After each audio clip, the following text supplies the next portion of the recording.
আসসালামু আলাইকুম। আমি ডাক্তার সুজন হোসেন, ফিজিওথেরাপি বিশেষজ্ঞ, সুরক্ষা হেলথ কেয়ার। আজ আমি আপনাদের সেরিব্রাল পালসি সম্পর্কে কিছু ধারণা দেওয়ার চেষ্টা করব। সেরিব্রাল পালসি হলো গর্ভাবস্থায়, জন্মের সময় বা জন্মের পরপরই মস্তিষ্কের ক্ষতি বা অস্বাভাবিক মস্তিষ্কের বিকাশের ফলে সৃষ্ট স্নায়বিক অবস্থার একটি গ্রুপ, যাহা দীর্ঘস্থায়ী ব্যাধিগুলোর মধ্যে শিশুদের বিকাশজনিত ব্যাধিগুলোর একটি।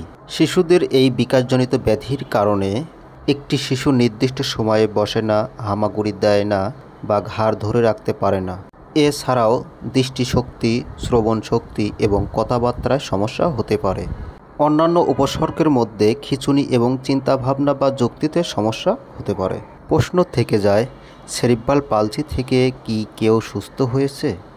বাস্তবতায় সেরিব্রাল পালসির কোনো সুপরিচিত প্রতিকার নেই, তবে কিছু ঔষধ এবং সঠিক থেরাপিউটিক চিকিৎসার মাধ্যমে শিশুর জীবনের গুণগত মান উন্নত করতে সাহায্য করতে পারে। থেরাপিউটিক চিকিৎসার মধ্যে ফিজিওথেরাপি, অকুপেশনাল থেরাপি এবং স্পিচ থেরাপি অন্যতম। এছাড়াও কিছু অ্যাসিস্টিভ ডিভাইস আছে যা সেরিব্রাল পালসি শিশুদের জন্য সহায়ক হিসাবে অত্যন্ত উপকারী হতে পারে। সেরিব্রাল পালসি শিশুরা আমাদের সমাজের গুরুত্বপূর্ণ অংশ। তাদের জন্য ভালোবাসা, সহানুভূতি এবং সহায়তা অপরিহার্য।